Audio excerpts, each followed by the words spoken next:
Bienvenidos. Abordamos hoy el tema violencia familiar y violencia política, según la óptica del psiquiatra Carlos Slutsky, un especialista en el tema, un gran investigador de la propaganda política, los efectos y los discursos dentro de la dictadura militar argentina última, aquella que comenzó en el 76 y terminó en el 83. Este paralelo entre la violencia familiar o intrafamiliar y la violencia política encuentra su explicación en la lógica y en las dinámicas similares que ocurren en una y en otra, y que son las que aborda este ensayo y esta clase que comenzamos a recorrer.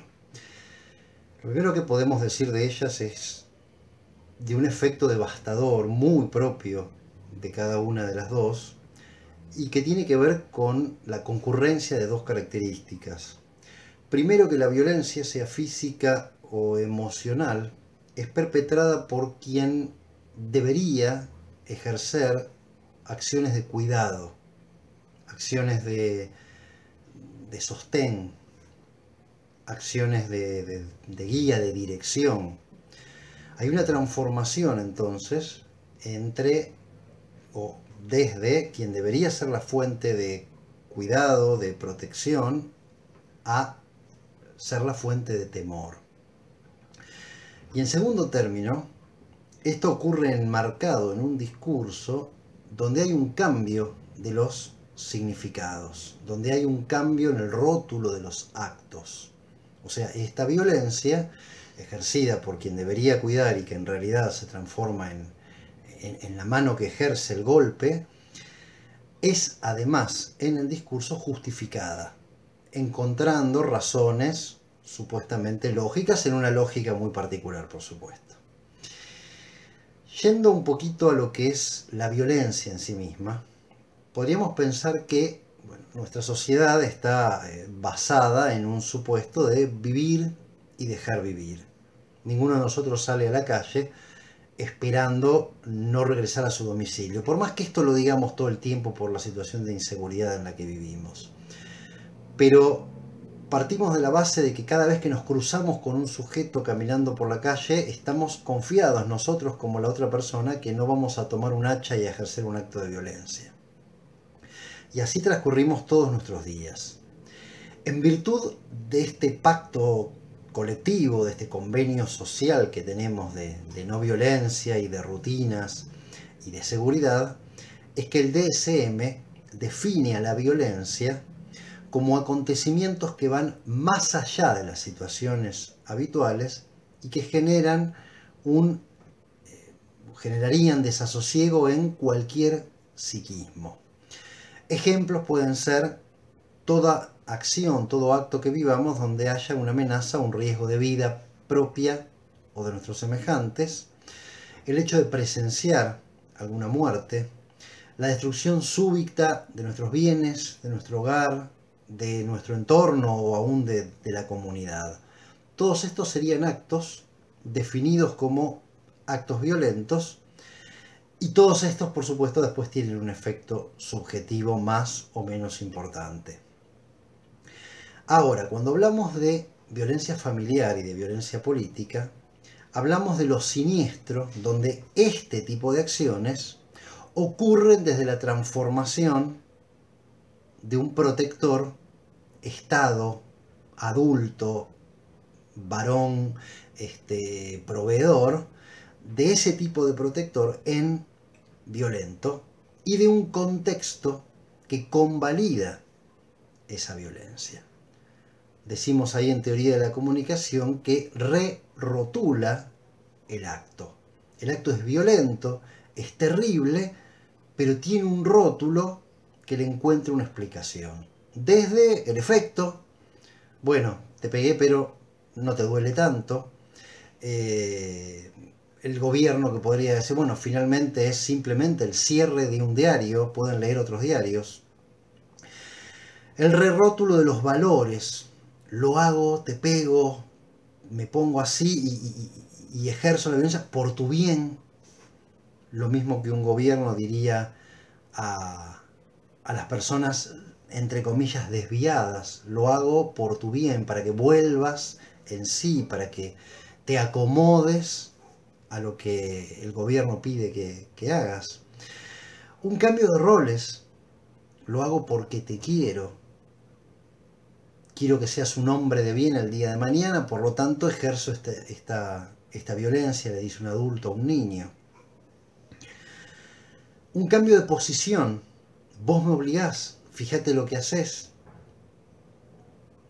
Lo mismo podría decir el Estado, nosotros estamos para velar por el bien de los ciudadanos. Es necesario entonces que salgamos con los tanques a la calle y que usemos armas de fuego frente a cualquier levantamiento subversivo. Ahí tenemos entonces esta transformación. Esto se parece mucho a algo que hemos hablado en otro momento, y que fíjense la fórmula, cómo la vamos a poner en palabras y les va a resonar si ya han abordado el tema. Estos actos violentos son actos entonces en vista al re-rotulado, donde hay una experiencia con dos significados. El contenido dice una cosa, lo hago por tu bien, lo hago para cuidarte, vos me obligás, pero la relación dice otra.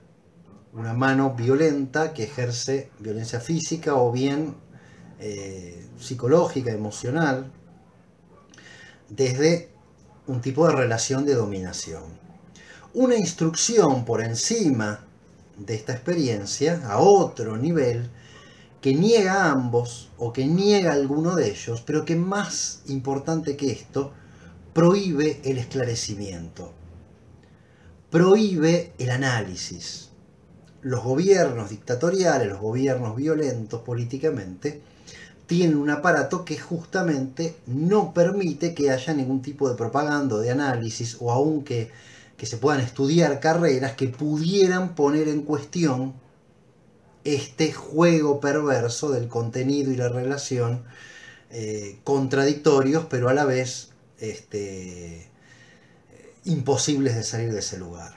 Y tercer momento, es un contexto donde la víctima no tiene posibilidad de escapar.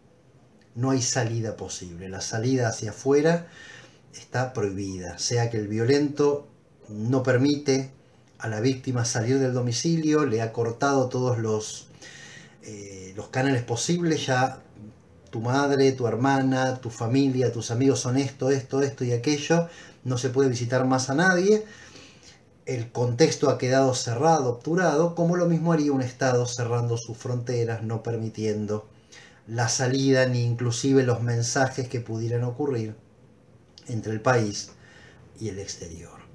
Así que ahí tenemos entonces una situación familiar o política violenta donde aparece el concepto de doble vínculo, aparece ese concepto de esa encerrona lógico-dialéctica que no permite a los sujetos correrse hacia ningún lugar. Pasemos ahora a analizar distintos grados de violencia, distintas situaciones, de acuerdo también a sus efectos psicológicos. En el siguiente cuadro, entonces, el autor lo que hace es trazar ahí una especie de cartografía de la violencia. Y va a ubicar dos ejes allí. Un eje vertical, donde vamos a tener la intensidad de la violencia. Curiosamente pone bajo nivel de amenaza arriba y alto nivel de amenaza abajo, pero bueno, esto lo que va a hacer es la variación de la intensidad. El bajo nivel de intensidad haría lugar a cosas como simplemente pasar vergüenza, perder el estatus, la consideración de alguien por medio de las acciones de una persona violenta. El alto nivel ya estamos hablando de daños psicológicos o físicos importantes o aún del riesgo de vida.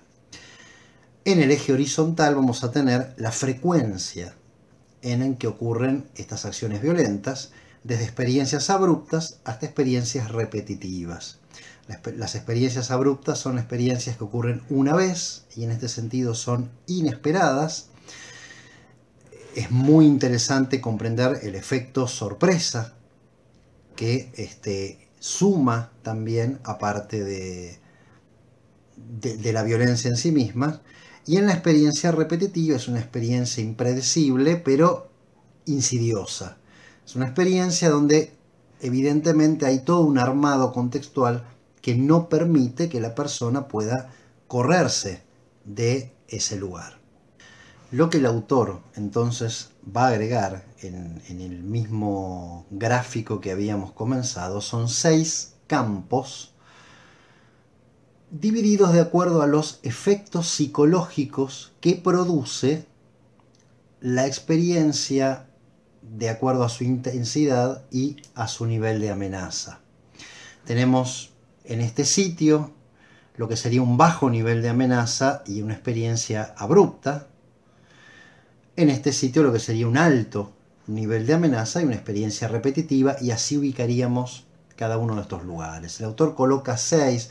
Por supuesto, esto es un continuo donde distintos actos violentos podrían ubicarse en distintos lugares, y lo mismo en cuanto a lo repetitivo y lo mismo en cuanto al nivel de amenaza. Es subjetivo, pero encuentra en el efecto producido en la persona víctima de violencia una forma de entender el grado de amenaza, el grado de violencia sufrido en cada acto. El autor comienza entonces con lo que es la disonancia cognitiva. Actos que no son extremadamente violentos, están dados con un bajo nivel de amenaza y son abruptos, ocurren una vez inesperadamente y nada más. No hay ningún tipo de riesgo de vida ni de riesgo de salud psicológica, salvo que la persona, por supuesto, tuviera algún tipo de predisposición traumática o lo que fuere. Pero cuando hablamos de disonancia cognitiva es cuando el efecto disonante tiene que ver con algo que no está en su lugar. Que un policía nos detenga en la calle o se acerca a nuestro automóvil con una ametralladora en la mano, evidentemente es algo que uno dice, ¿qué hace esto acá? Esto es innecesario. ¿Qué razón tiene de mostrar el arma y venir a preguntarme a dónde voy o pedirme los documentos? Estar hablando con alguien que conocemos y que nos insulte por primera vez, ir a comprar un artículo y que el kiosquero levante la voz de un puñetazo contra el mostrador, cosas innecesarias que nosotros nos dejan pensando, nos sorprenden. El efecto es, qué raro esto, qué sucede acá. Pero ahí quedamos. Las cosas empiezan a ser un poquito distintos en el nivel medio. Ahí habíamos colocado, vuelvo inmediatamente para recordarlo, lo que se llama ataque y fuga. Probablemente conozcamos esta reacción de ataque y fuga si sabemos un poco de qué se trata el estrés. Lo que llamamos estrés es la predisposición psicobiológica de nuestro organismo para pelear o para huir. Dicen los ingleses en un juego de palabras, flight o fight, volar o pelear. El cuerpo se predispone para una huida física o para enfrentar una situación violenta.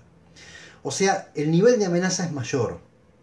Nos sorprende una situación, estamos hablando de una frecuencia abrupta, algo que ocurre por única vez, pero esa situación es tal que ya psicológicamente y físicamente nos preparamos para la batalla.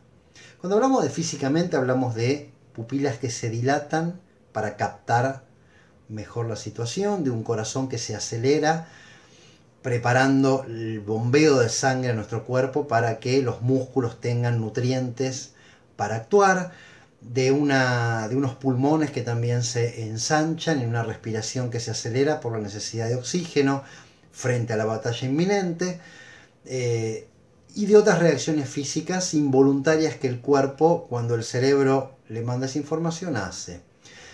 Psicológicamente, de acuerdo a la situación, nos encontraremos haciendo cosas defensivas. Si vamos en un colectivo y sube la barra brava de cualquier club, seguramente nuestra mente empezará a ver cuán lejos o cuán cerca está la puerta para huir. o si tendríamos la suficiente destreza para hacerlo por la ventana. Si vamos por una calle oscura y aparece algún sujeto que por actitud se nos hace amenazantes, muchos mirarán para abajo buscando una piedra o viendo el cuidado de algún vecino que pudiera salir o lo que fuere. Psicológicamente estamos dispuestos a la huida o bien a enfrentar una situación. Muy probablemente, si ese sujeto no tuviera ningún tipo de intención violenta ni nada, pero simplemente nos mirara o se acercara, probablemente hasta actuaríamos nosotros antes de que él lo hiciera. Y en tercer lugar, cuando hablamos de situaciones, volviendo así recordamos el efecto psicológico, cuando hablamos de situaciones también de una experiencia abrupta pero de un alto nivel de amenaza, psíquicamente tenemos lo que es inundación, parálisis y lo que se llama síndrome de estrés postraumático. Inundación y parálisis. Acá estamos hablando de un aparato psíquico, de un sistema defensivo que colapsa. Es tal el monto de ansiedad y es tal lo sorpresivo y lo inmanejable y lo violento de la situación que nuestro psiquismo no tiene ningún tipo de argumento para darnos. Es una experiencia de amenaza de la más profunda salud, aún de amenaza de vida. No hay estrategia de adaptación que alcance y el psiquismo tiende a la inmovilidad, a la desorientación y a quedar ahí detenido. Muchas veces aún cierra los canales de ingreso y es un hecho que después no se va a recordar en el futuro y se tendrá que hacer a través de una terapia. Hay una escena muy fuerte, muy violenta y muy interesante en la serie 13 razones, que es justamente la violación del protagonista de la serie. Es muy real. A pesar de ser demasiado explícita y una serie que quizá sería discutible recomendarla o no, pero esa escena es muy verídica en el sentido que uno ve a la chica intentar defenderse de la violación hasta que, en un momento como si se pusiera en off, queda como adormilada y ahí es abusada por esta persona. Esto es real, esto es así. Cuando el psiquismo juzga imposible la defensa, la mejor manera de defenderse de esa situación traumática es quedar así sin defensas, suspendido, en stand-by, podríamos decir. Paralizado, nos dice Slutsky, o inundado, donde ya no hay posibilidad de salida posible.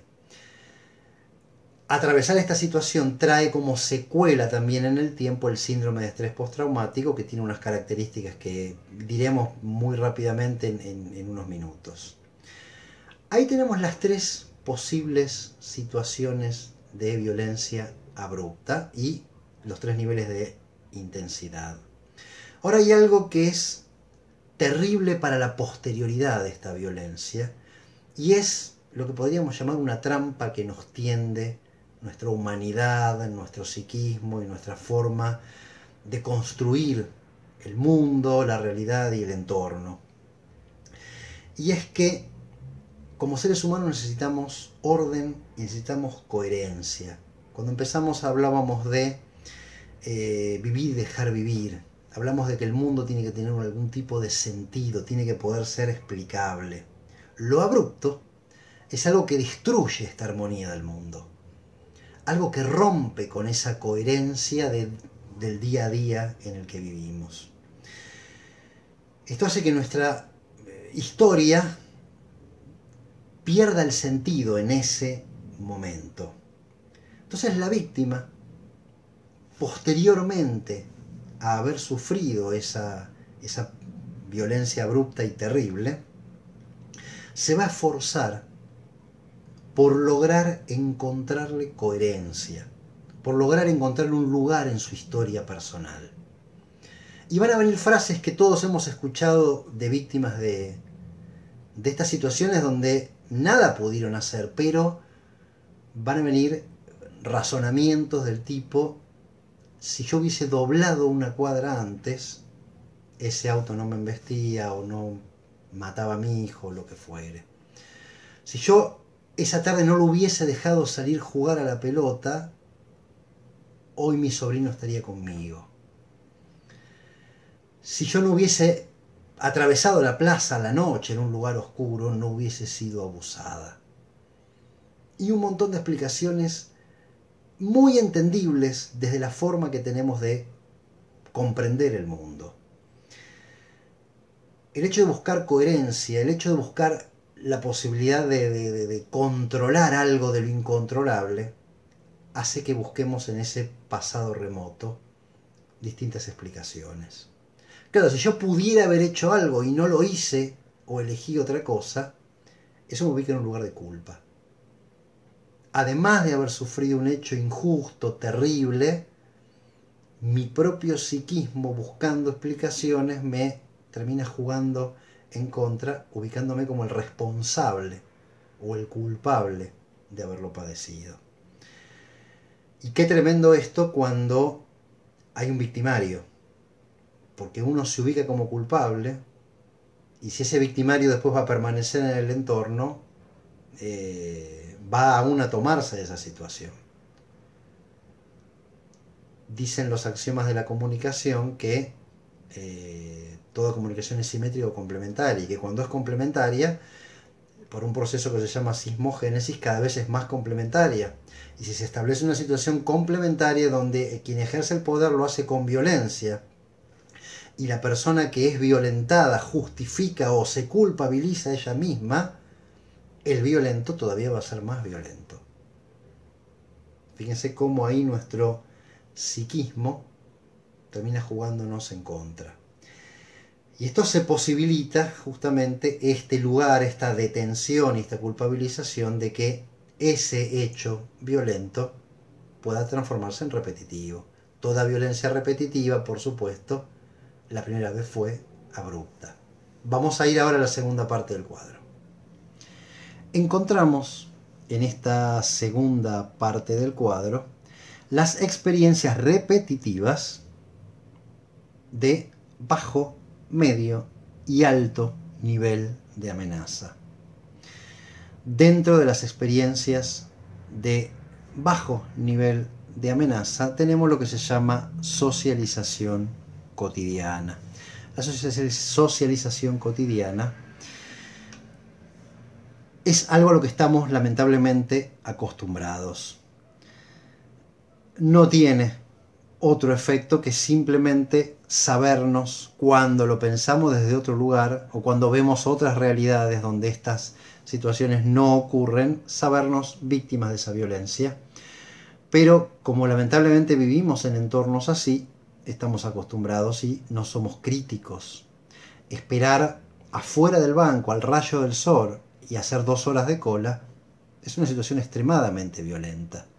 Pero como necesitamos cobrar el dinero, la toleramos como si fuera lo único posible.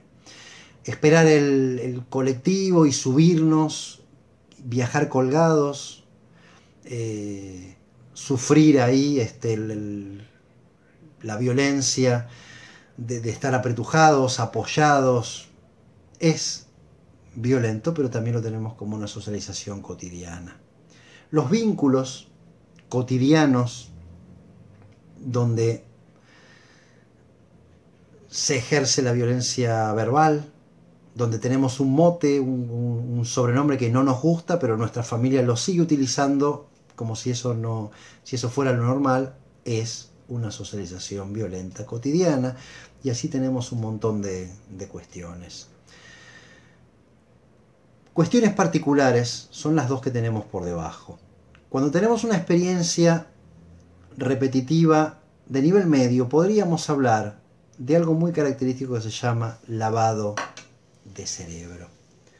El lavado de cerebro, a lo mejor estamos acostumbrados nosotros a pensar en algo parecido como lo que le ocurre al protagonista de la película La Naranja Mecánica, ¿no? Donde lo colocan ahí delante de un cine y con un dispositivo abren sus ojos para que no pueda pestañear y le repiten todo el tiempo una situación que quieren evitar en su mente y lavar su mente de eso. Bueno, eso hasta ahí estaríamos hablando de un condicionamiento, ¿no? de algo muy conductista, pero no de lavado de cerebro. El lavado de cerebro es algo no tan común como se escucha en los medios, pero tampoco tan extraño y necesitamos ningún aparato como lo vemos en esta película. El lavado de cerebro se da cuando, digamos, es el efecto del lavado de cerebro, cuando la víctima toma los valores del victimario como propios. A pesar de haber visto la vida con otros ojos y con otros valores, el victimario logra imponer su discurso. Este rerrotulado de las cosas y de la vida pasan a ser ahora parte del discurso de la víctima. No se despliega para esto una violencia extrema. Probablemente esté velada la violencia y de afuera la gente ni se dé cuenta que se ejerce violencia. La violencia es una amenaza. Por eso el lavado de cerebro es muy propio del ejército, no de todos los ejércitos por supuesto, pero de los contextos de guerra y de los ejércitos mejor preparados, entre comillas, de los cultos o sectas, no de la iglesia, de los cultos o sectas cerrados, de las pandillas, de las maras, pero también es algo que ocurre en los gobiernos dictatoriales y también es algo que ocurre en las familias, donde hay una personalidad complementaria que ejerce el poder y que lo hace medio psicopáticamente.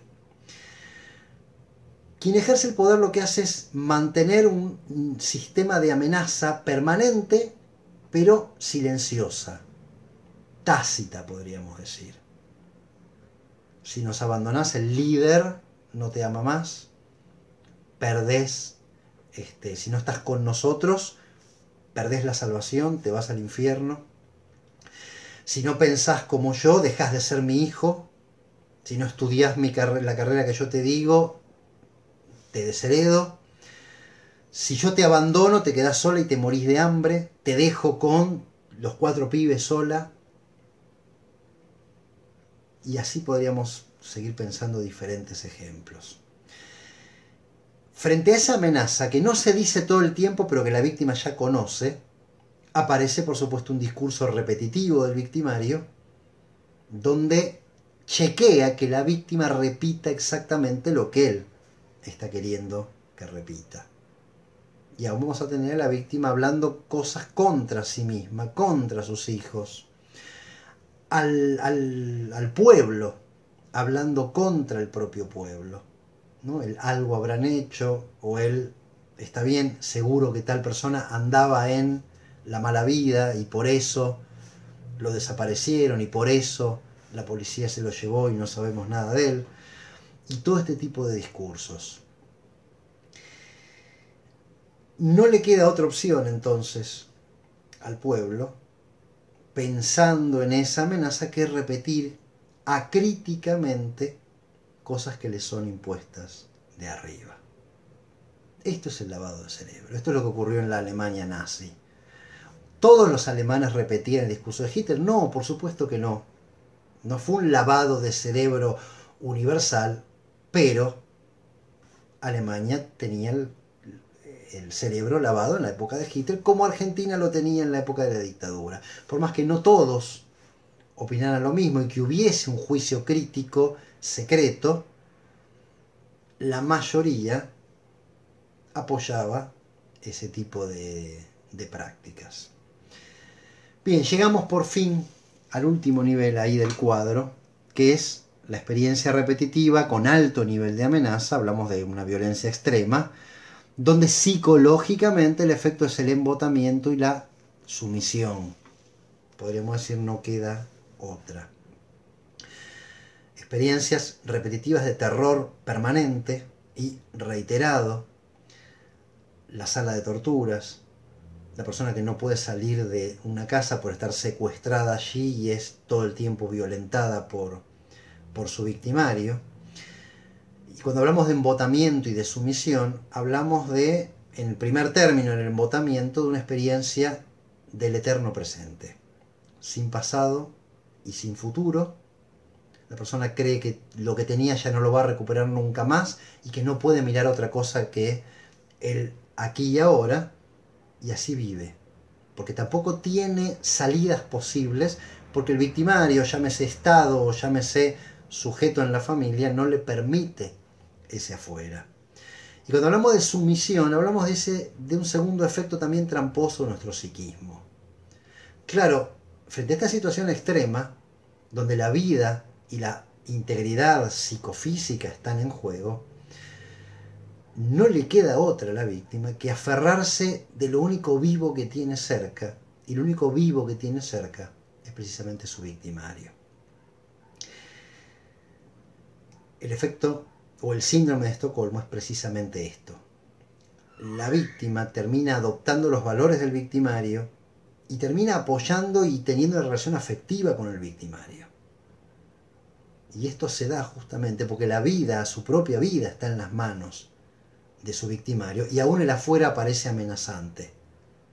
¿Por qué? Ese afuera estaría en contra de su victimario, que es quien le está garantizando su aquí y ahora de vida.